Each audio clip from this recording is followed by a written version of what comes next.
If you're tired of wasteful government spending, our next guest is proposing an online checkbook that allows taxpayers to monitor government expenditures in his state of Ohio.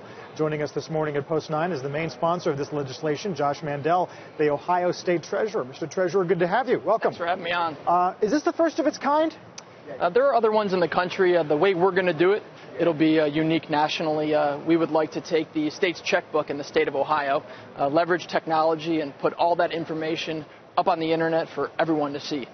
To what level of granularity? What would you be able to see? For example, whether it's a check for 27 cents or $27 million, you're talking about everything from buying plumbing supplies and tables to large contracts to vendors. I believe when you shine sunlight on government spending, that sunlight is the greatest disinfectant to waste. And the more sunlight we could shine, the more efficient our government will be. And how hard is it to do a project like this? I mean, what hurdles have you run into? It's a good question. The legislation is being introduced by a gentleman from Cleveland. I'm a partner with him on it as the state treasurer. Publicly, as you might imagine, everyone's for it. Privately, there are some people in the bowels of the bureaucracy that are trying to throw marbles under our feet, but we're going to stay vigilant because we think this issue is a nonpartisan or bipartisan issue, and whenever you can advocate and advance the cause of transparency, it makes government more efficient. How are people going to have any context if a large check is written for a legitimate capital project, right? How are they going to know how that relates to what the bids were, how much you've paid for this sort of thing in the past? It's a great question. If this information is just tossed up on the internet without context, it could be dangerous.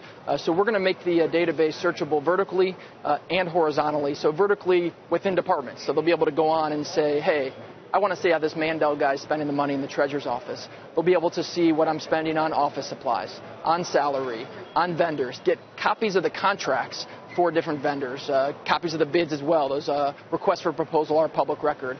In addition to that, they'll be able to search horizontally, compare my department to the EPA, to the Department of Transportation, to the Department of Education. And let's say someone wants to go on and ask the question, I want to see what these government workers are spending on travel, on lodging when they go out of town for conferences.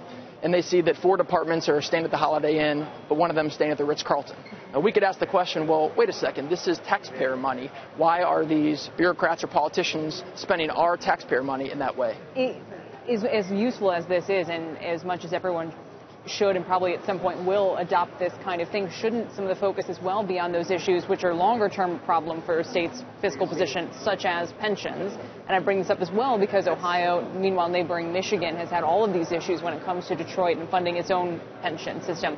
In Ohio, I think you guys are somewhat underfunded. I think CNBC recently, looking at an analysis of states, found that you're in one of the positions that they would be more worried about long-term. So isn't that to some degree more pressing? Well, I think they're both pressing. I don't think they're mutually exclusive. I think advocating for more transparency in government is important. But to your point, the unfunded liabilities, not just in Ohio but nationally, it's an entirely different and, I believe, problem to a higher magnitude. We have to bear down as state treasurers, as governors, as legislatures, and have a conversation nationally about how to attack this problem. One of the main issues is that the rules the private sector has to live by are different from the rules the public sector lives by. And if we can apply more private sector accounting and private sector management to the government sector, I think these pension funds will be more healthy. The state treasurer out in Colorado, Walker Stapleton, has actually been very active on this. He's been working with Congress to bring more transparency to public pensions. And keep your eye on the city of Cincinnati. In Ohio, we have state pension funds, 5 funds, about $180 billion assets under management. But the city of Cincinnati has their own pension fund. Yeah. They're only about 61% funded. And right now, the Cincinnati City Council, along with the pension board in Cincinnati, are having a tug and pull. And this doesn't look exactly like Detroit, but it's going down that path. And I think it would be important for viewers to keep their eye on it. Well, I hope you have strong servers. That's all I have to say, if this thing ever goes live. But thank you very much for coming in. Good to be on. Mandel, the treasurer of Ohio State.